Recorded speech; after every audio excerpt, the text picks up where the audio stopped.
Hello students, welcome to EPG Pathshala. I am Dr. Renu Tyagi from Sardar Patel Institute, Ahmedabad. Today we are going to talk about the module Medical Statistics from the paper Physiology and Sports Anthropology. Let's have a look at the learning objective of this module. This module will help to provide a brief history about the emergence of statistics. We'll be able to define and illustrate the different terms and concepts used in statistics. It will provide us the basic concept of descriptive statistics. Besides, it will provide the knowledge about some bivariate statistical analysis. Historically, statistics is the result of the fusion of two originally disciplines, one primarily descriptive, concerned with the collection of data, the other essentially analytic, associated with the concept of chance and probability. From time immemorial, men must have been compiling information for peace and war. Statistics is in this sense as old as the statecraft. At each upsurge of the social and political development or during war, there is a rapid growth and expansion of statistical practice. Etymologist, one may find that the root of the word statistics in the Italian word state and statistica would thus be a men who had to do the affair with the state. Statistics would consequently means a collection of fact which might be of interest to a statesman, whether they were given in the form of numerical observation or not. Now let's see what is statistics actually means. It is the method of dealing with the data. This definition recognizes that statistics is a tool to collect, analyze and interpret mainly numerical facts or observation which can be collected from a population or from a sample. Now, drawing of a sample is a scientific process and involves certain statistical techniques so that the sample represents a population without a bias. The raw data collected from a population or from a sample, if numerical in nature, need to be processed or analyzed logically in order to present the information in a convenient, usable and understandable form by displaying them in tables or diagram, so as to illustrate the main features of the data. This can be termed as a descriptive statistical technique. The interpretation of the analyzed data again requires some statistical test so that an inference on the data can be drawn with some certainty. This is termed as the inferential statistics. Now let's understand what is medical statistics. Medical statistics essentially deals with the application of statistics on data related to the field of health.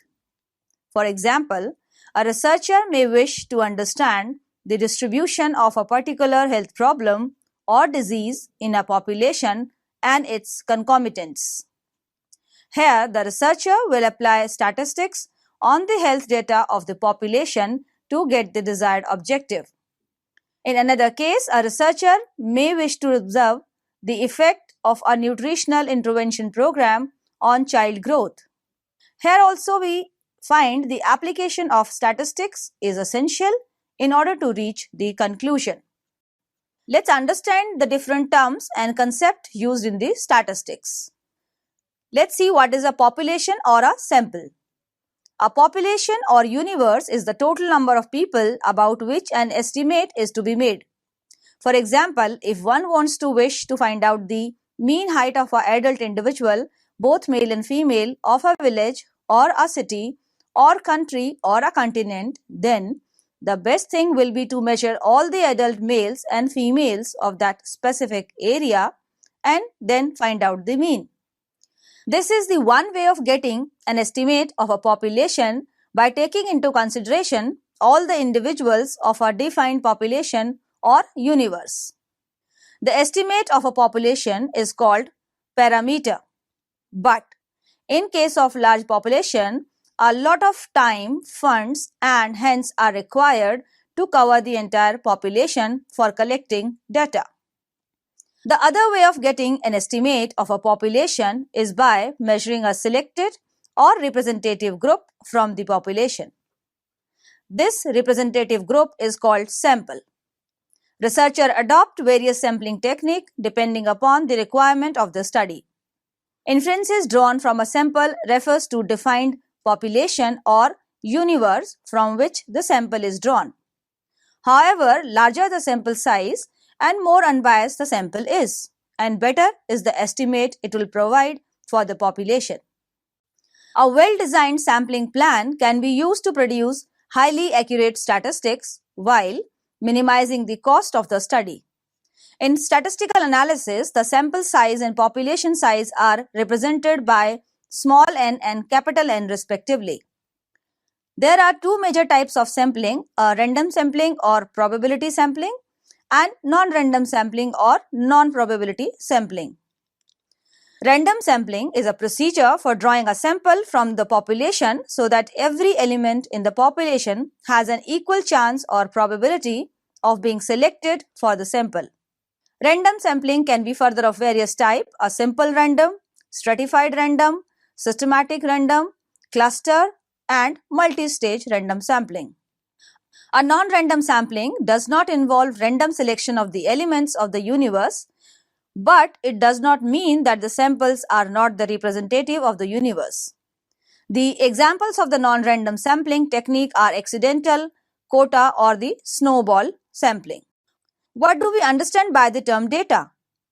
Data is a study of the information, for example, height, weight, population, body composition, age, sex, occupation, level of education, information about marriage, birth, and death rate.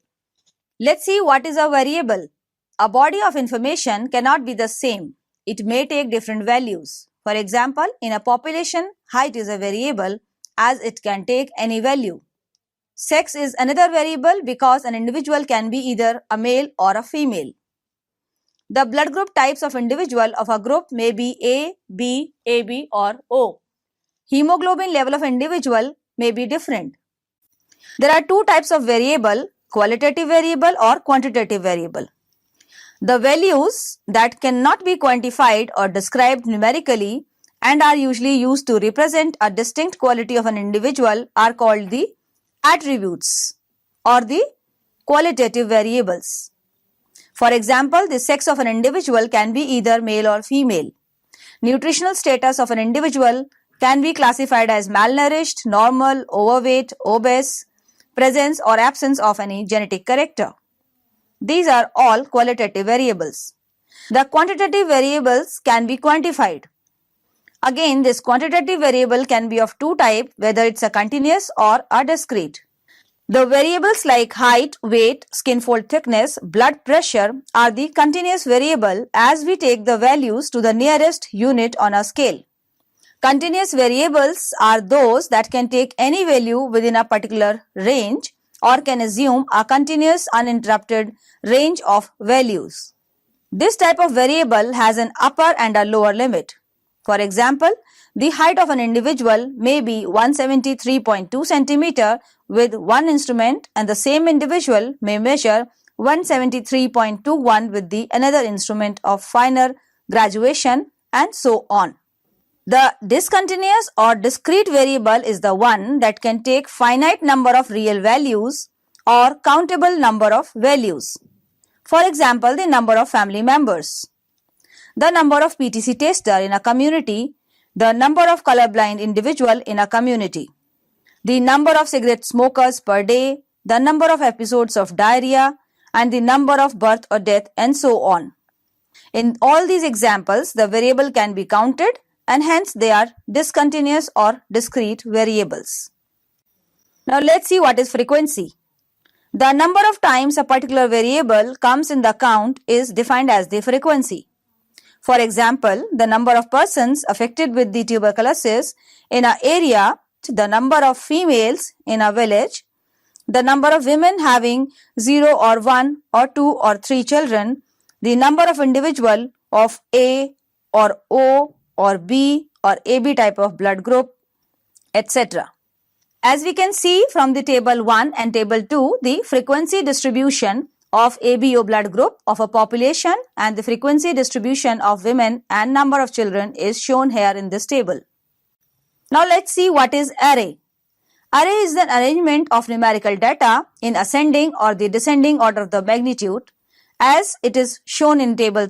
An array of the data, the weight of 65 adult males is shown here in the array. Let's see what is the range. The difference between the highest and the lowest value of a variable is called a range. From table 3a, the range derived is 45 to 85 and the difference is of 40. So the lowest value is 45 here and the highest value is of 85. Let's understand the frequency distribution. The distribution of the data in various classes along with the corresponding class frequency is called the frequency distribution. Again, classes may be ungrouped or grouped. If the data set is small, the classes are ungrouped as shown in the table 1 and table 2. And if the data set is large, the classes are grouped. The examples of the frequency distribution with the grouped classes are presented in table 3.1 and 3.2. What are the class interval, class limits and class boundaries? In case of the group data, each group is called a class. In table 3.2, there are 7 classes or the group. Each class is symbolized by a range which is called the class interval. Such as in table 3.2, 45 to 50 is one class interval, 51 to 56 is another, and 57 to 62 is another, so on and so forth. The class interval can be seen. For example, in this table, the class interval could be less than 45, in which all the values below 45 could be included, or more than 85, in which all values above 85 could be included. In each class interval, the lowest value is the lower class limit and the higher value is the upper class limit. The class interval 45 to 50, 45 is the lower class limit and 50 is the upper class limit.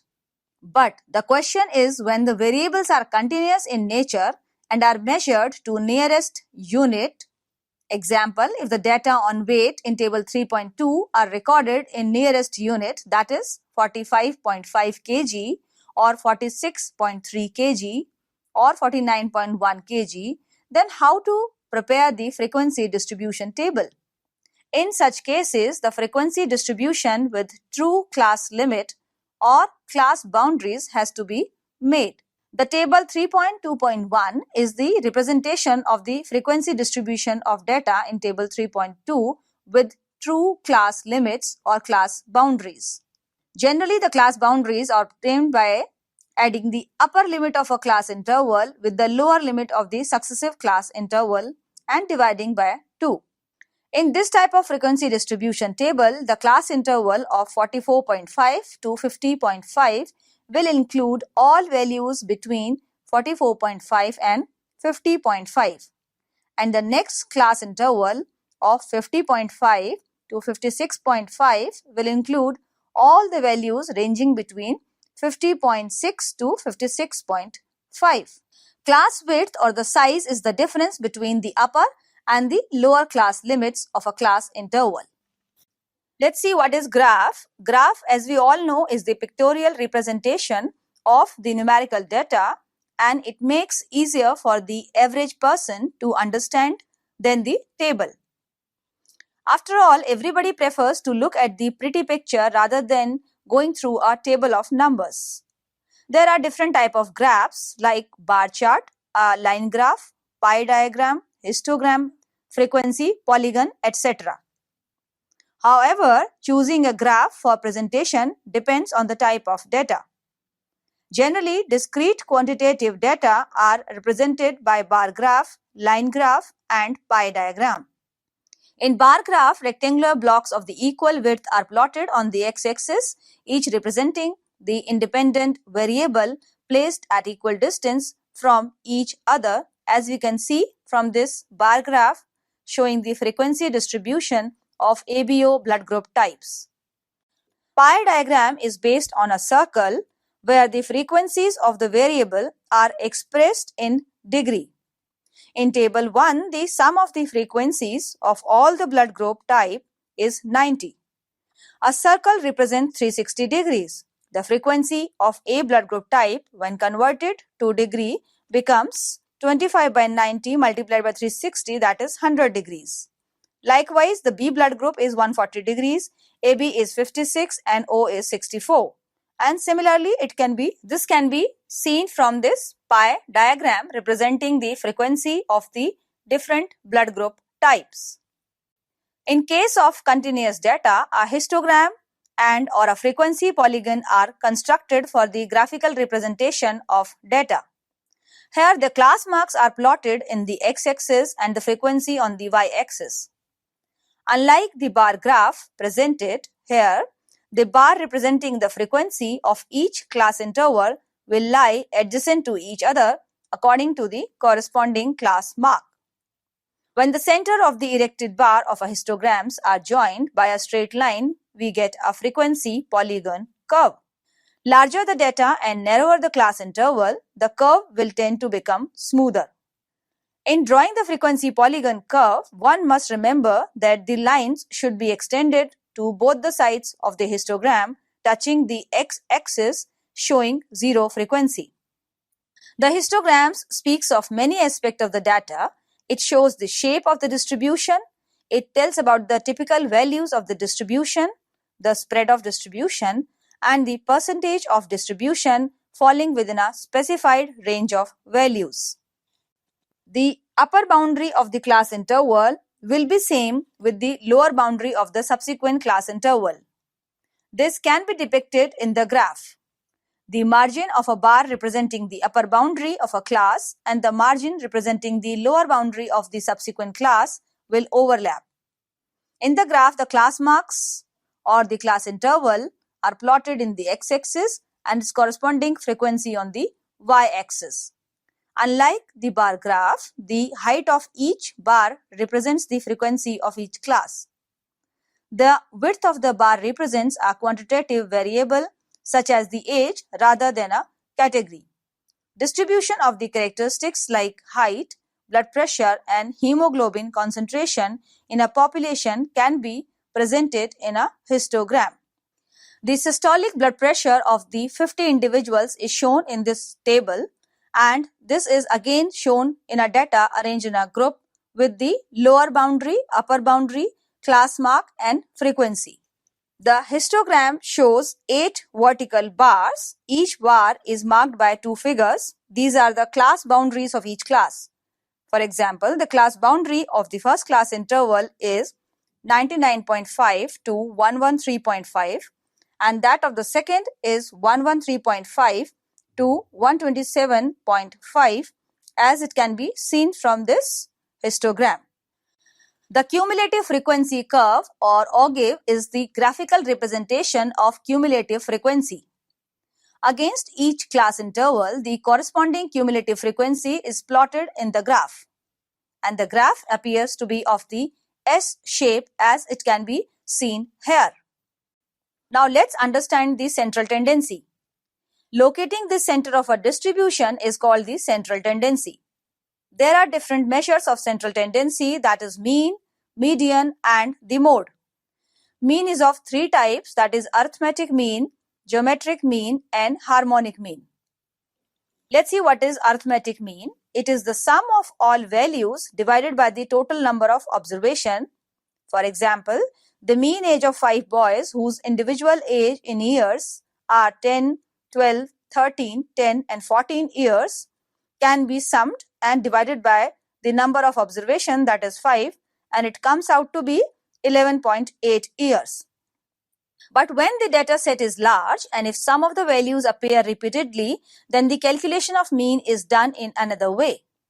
The formula used to calculate the mean is summation of the individual values divided by the summation of the frequency, where the f is the frequency and x is the variable.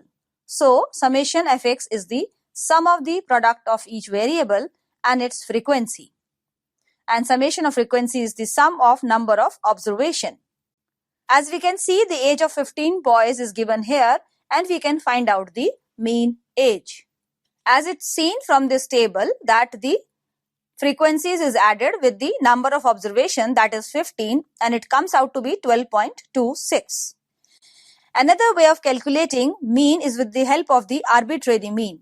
Take an arbitrary mean, find out the difference of each value from the arbitrary mean, and then multiply the difference with the frequency of the corresponding class interval and find the sum of these product and divide this sum by the total number of observation, and lastly add the arbitrary mean with the result. As it can be seen from this table, the calculation of arbitrary mean is clearly understood. Now let's see what is geometric mean. Geometric mean of a sample is the nth root of the product of a n number of values or sample. That is a1x, a2x, a3x and so on so forth, where a1, a2 and an are the observation. For example, if the observed height of 4 individuals are 118, 120, 122 and 160, then the arithmetic mean of this sample will be summation of all divided by the number of observation, and it comes out to be 130 centimeter, which is larger than the first 3 observation. This happened because of the presence of an extreme value, that is 160 centimeter in the data set. In this type of data where extreme value affect the arithmetic mean, the geometric mean is calculated. And in this case, the geometric mean will be multiplication of all the values and then divided by the 1/4. This comes out to be 128.9, and this value appears to be more rational than the arithmetic mean. Now let's see what is harmonic mean. It is the reciprocal of the arithmetic mean of the reciprocal of the observation. Harmonic mean represented by h is equal to the number of observation divided by summation of 1 by a1 plus 1 by a2 plus 1 by a3 plus 1 by a4 and so on so forth, where n is the number of observation and a1, a2, a3 are the individual observation. In the sample on the height of 4 individual mentioned above, the harmonic mean can be calculated as shown here. Thus, we see that arithmetic, geometric and harmonic mean of height of the 4 individuals are 130 centimeter, 128.9 centimeter and 127.7 centimeter. So, for a given set of data, the value for arithmetic mean is the highest, followed by geometric mean and harmonic mean. Now, let's see what is median. Median is the middlemost observation of a set of values when the values are arranged in ascending or descending order. This is another measure of central tendency. For example, the median height in centimeter of 9 individuals is given here. Median is 125.9 centimeter because it is the middlemost observation. If the data set is even number of observation, then the mean of 2 middle observation is taken. For example, if data on the height is taken on 10 individual rather than 9, then we take the 2 middle observation, that is 125.9 and 126.8, and will divide it by the 2 and will get a value of 126.35 centimeter. Now let's see how the median is calculated in case of grouped data. In case of grouped data, we apply the formula median is equal to L plus n by 2 minus C divided by F multiplied by H, where L is the lower limit boundary of the median class, F is the frequency of the median class, H is the width of the median class, C stands for the cumulative frequency of the class preceding the median class, and capital N is the total number of observation. As it is shown for the weight of a particular group of observation, and the calculation of median is shown by using this formula, which comes out to be 65.0. Now let's see what is mode. Mode is the most frequent variable in the data, that is the most common value. For example, the mode value for the following for cranial length in centimeter is 19.2 centimeter, 18.5, 19.2, 18.7, 17.7, 19.2, 18.5, 19.2, 19.6, 18.5, 17.7, and the mode for these observation is calculated or found out to be 19.2 because this value is present in the highest frequency compared to the other values. If in a data set two or more values are observed in highest frequencies, then the distribution of the data will be bimodal or multimodal.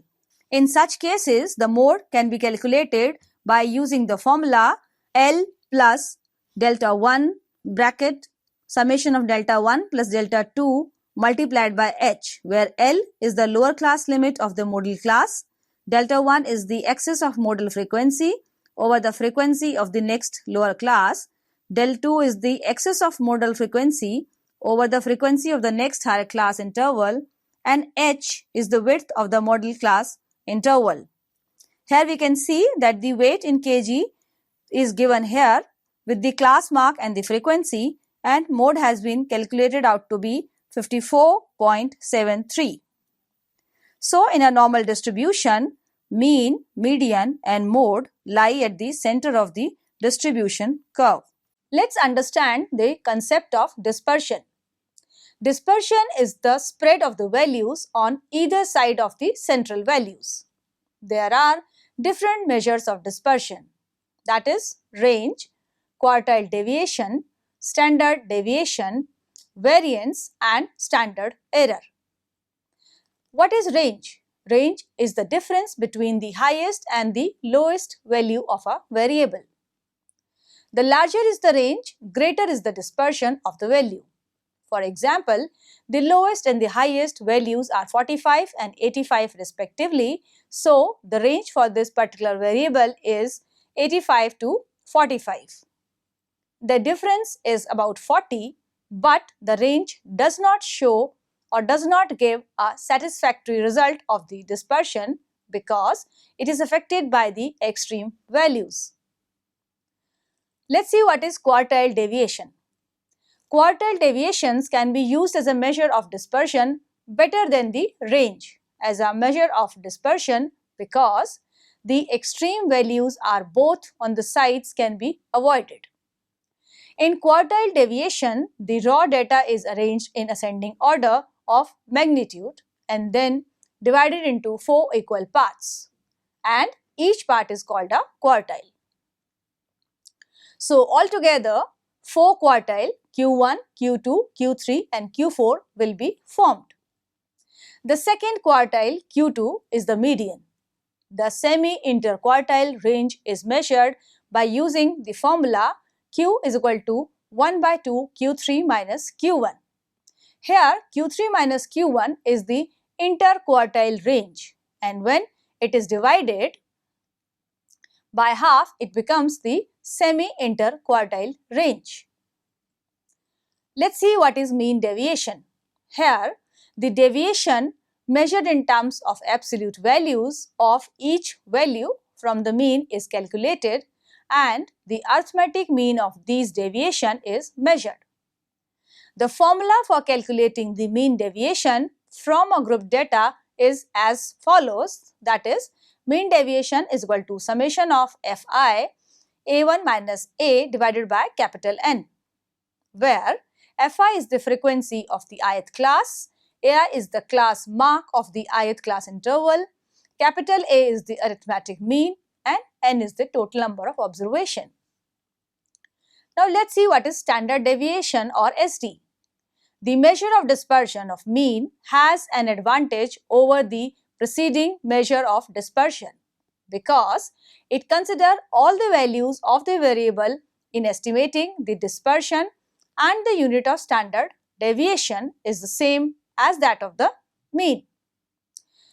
It is defined as the square root of the mean squared deviation. The formula is worked out in this way. First, find out the differences of all the values independently from the mean, then square the differences, add the square differences and divide it by the total number of observation to get the mean deviation, and finally square root the expression to get the standard deviation. In fact, square root of the expression reverses the unit of the measurement to its actual state.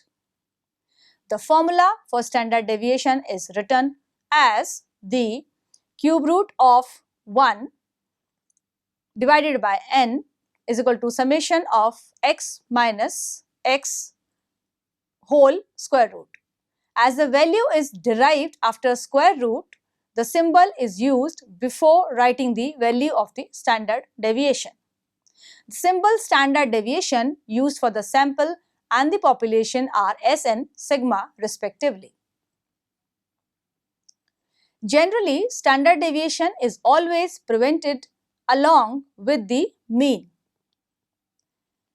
Why they are presented together? Because the reason for presenting, because they show the spread of the value of a variable on either side of the mean.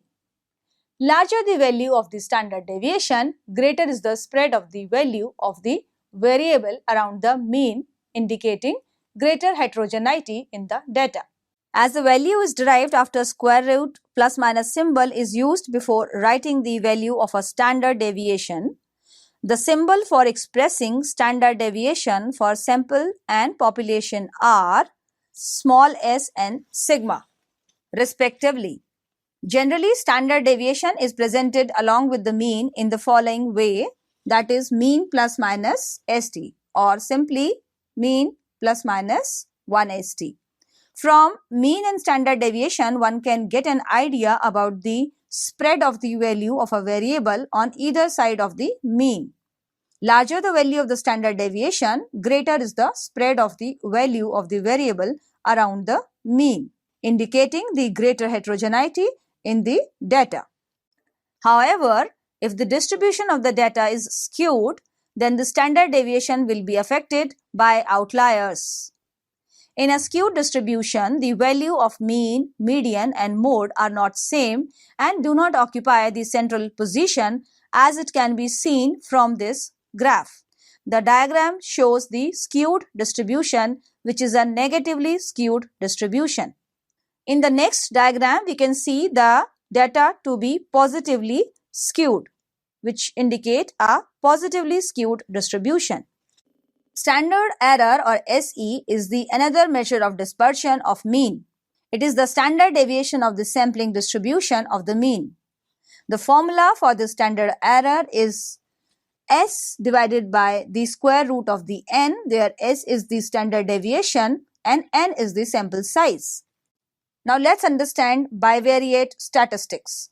The bivariate statistics include chi-square test, which is performed when one wishes to find out if there exists an association between two or more discrete variables. One can start with a null hypothesis that there exists no association between two discrete variables, or can start with an alternate hypothesis. There are two ways by which the chi-square test can be performed, either by the contingency table and goodness of fit. A contingency table can be 2 by 2 if there are 2 rows and 2 columns, or it can be 2 by 3 if there are 2 rows and 3 columns, or it can be 3 by 2 also, and so on.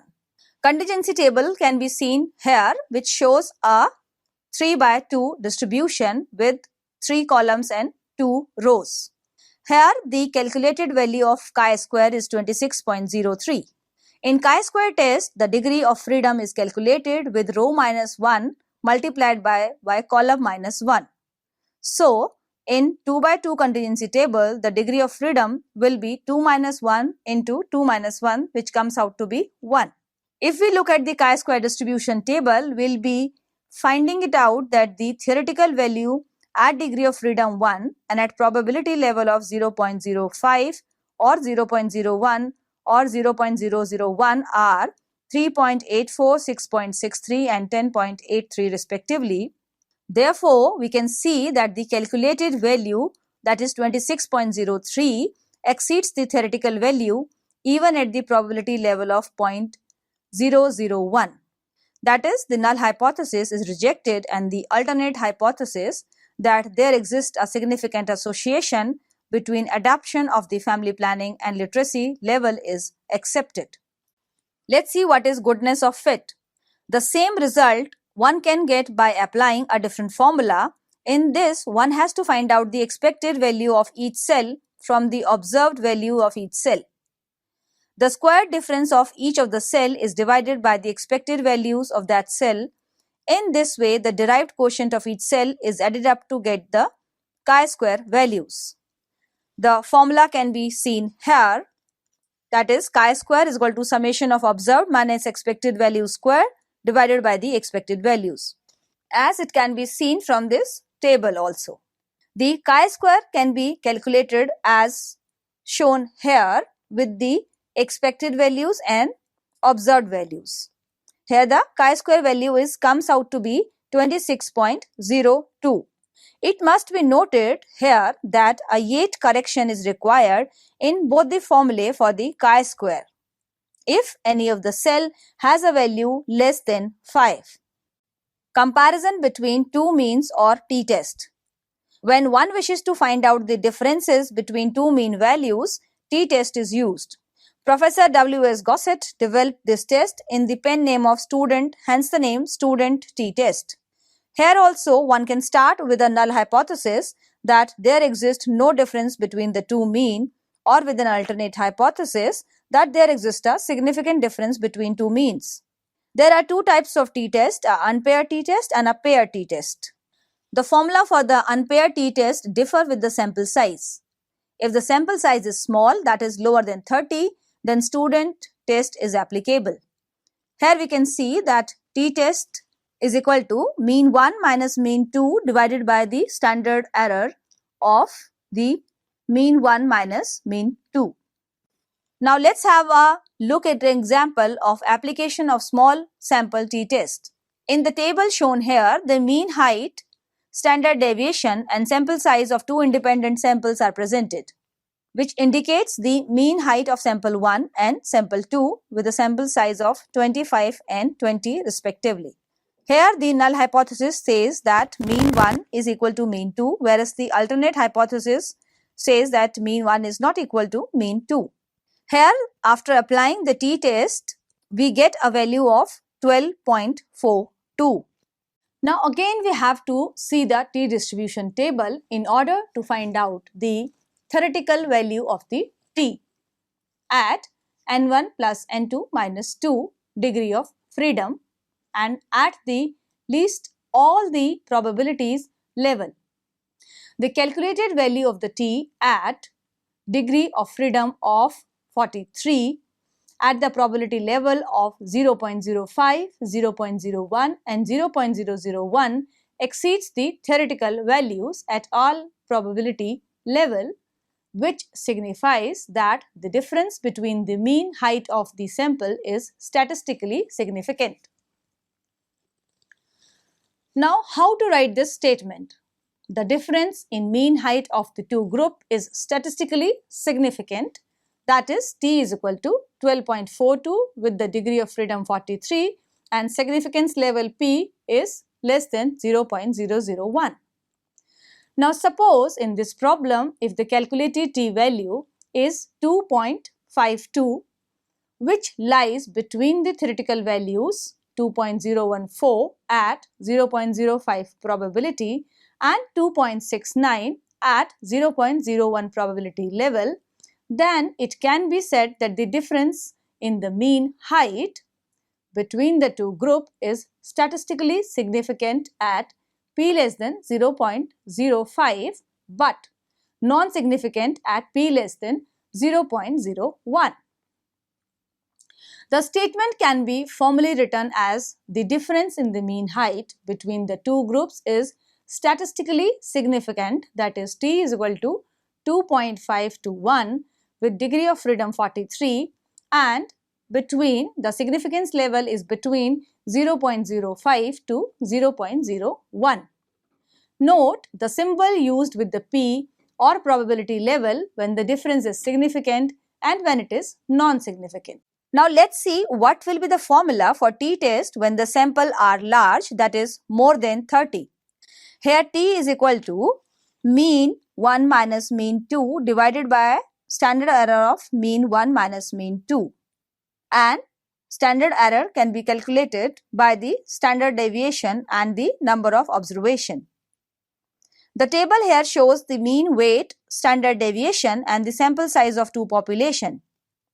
We have to find out if the difference between two mean weights is statistically significant or not.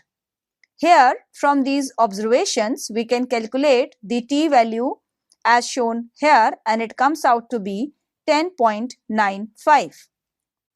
Here, the theoretical value of t at 125 plus 120 minus 2 is equal to 243 and degree of freedom are 1.96, 2.57 and 3.29 at the probability level of 0.5, 0.01 and 0.001 respectively. As we can see that the calculated value far exceeds any of these theoretical values, so the difference in mean weight of two samples can be said to be statistically significant.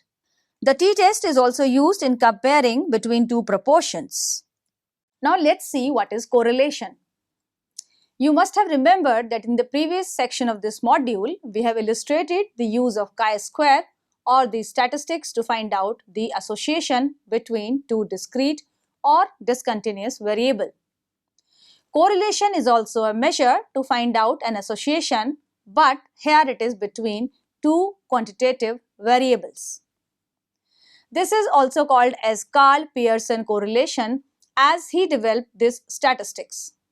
Suppose we wish to find out an association between height and weight or between height of the parents and that of the offspring or certain dermatoglyphic trait between parents and offspring and so on. Here correlation is the right measure to find out an association. However, correlation gives us no idea about the degree of relationship between two variables. The relationship between two variables is expressed with the help of correlation coefficient, symbolized as R. The relationship between the two variables may be positive or negative or scattered.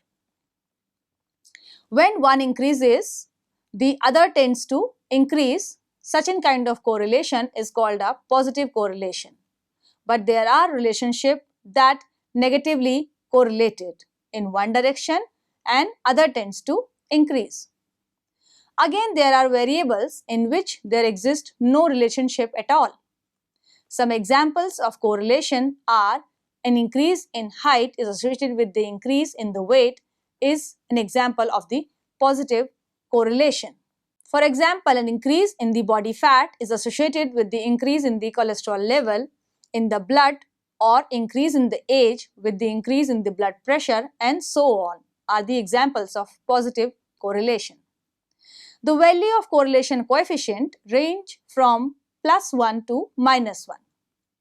The values of R when closer to +1 indicate a highly positive correlation and the values of R closer to -1 indicates a highly negative correlation. And when the value of R is equal to 0, then it indicates no association at all. The formula for the coefficient of correlation is shown here, where the number or n is the number of the subjects. X and y are the two variables considered on n number of subjects. Summation of x is the sum of all the x variable and summation of y is the sum of all y variable. Summation of xy is the sum of cross product of x and y variable and summation of x square is sum of all the squared values of x. Summation of y square is the sum of all squared values of y. And whole square of the summation of x is the square of sum of all the x variable. Similarly, ey square is the sum of all the y variable and x and y are the mean values of x and y variables. Now let's understand it with the help of an example. The following table shows the height and the weight measurements taken on 15 individuals. The height or the x variable, which is given in the centimeters, the weight or the y variable in the kgs. Now we have to find out the correlation coefficient between these two variables. So let's have the x and y variable with the square values of x and y, that is x square and y square, and with a product of x and y as another column as shown in this particular table. Now let's apply the formula for correlation coefficient as we have studied earlier, and after inserting the required values in the formula, the ultimate result for the correlation coefficient comes out to be 0.91. Therefore, the correlation coefficient of 0.91 is found out to be close to +1, indicating that there exists a strong positive correlation between the height and the weight of this given sample. These correlation values can be shown on the graph as well as a scatter plot, and which is clearly indicating a relationship between the height and weight of a population given here. Now let's have a look at regression. Correlation tells only about the strength of association between two variables, but the regression predicts the value of one continuous variable on the basis of other continuous variable if both are related. Francis Galton first used the word regression in studying the genetic relationship. In a regression equation, one is the dependent variable and the other is the independent variable. The regression equation is y is equal to a plus bx, where y is the dependent variable and x is the independent variable. Here a is the constant, also called the intercept of the equation, which is a point at which the regression line intercept y-axis and b is the slope. The linear equation that best describes the scatter of a point is the line that is closest to all the points and is obtained by the least square technique. Now consider a regression equation y is equal to 5 plus x. Here a or the intercept is 5 and b or the slope is 1. Now for each value of x, the value of y will change. So, if x is equal to 1 and y is equal to 6, if x is equal to 2, the y is equal to 7. If x is equal to 2, the y is equal to 3. Note here that an increase or decrease in the value of x leads to an increase and decrease in the value of y respectively. Now, let's calculate the regression equation for the given problem on height and weight on 15 individuals. Here the weight y is dependent and the height x is independent, because weight of an individual depends on the height of an individual. So by using the formula of regression equation, that is y is equal to a plus bx, we can calculate the value of b as 0.25 and the value of a as 9.81. So the regression equation of this problem comes out to be y is equal to 9.81 plus 0.25x. This means that for the value of x or height 80.2 cm, the predicted weight of an individual will be 29.86 kg. The value of the slope is 0.25 and the value of the intercept is 9.81 here. So this is called as the regression equation of y on x. Now let's see what is the regression equation of x on y. The equation is x is equal to a plus by, where a is the intercept of x and b is the slope of the equation. Here the value of b is equal to 3.23 and value of a is calculated out to be 49.77. So the regression equation of x on y will be x is equal to 49.77 plus 3.23y. The two equations x on y and y on x will coincide when there is a perfect correlation. Greater is the divergence between the equation, lower is the correlation. And if both the equation intersect, then the variable x and y are considered to be independent of each other. Now let's see the relationship between B and B dash. Here the correlation is equal to square root of B into B dash and it comes out to be 0.91. Therefore, the coefficient of correlation of two related variable is equal to the square root of the product of the slopes of the regression equation y on x and x on y. So students, let's summarize what we have learnt in this module. We discussed the terms and concept used in these statistics. We understood what is a sample, what is data, what are variables and frequency, etc. We also discussed about the basic concept of descriptive statistics. This module also discussed about the measure of dispersion and various bivariate statistical analysis, which are very important in understanding the physiological anthropology and sports anthropology. Thank you.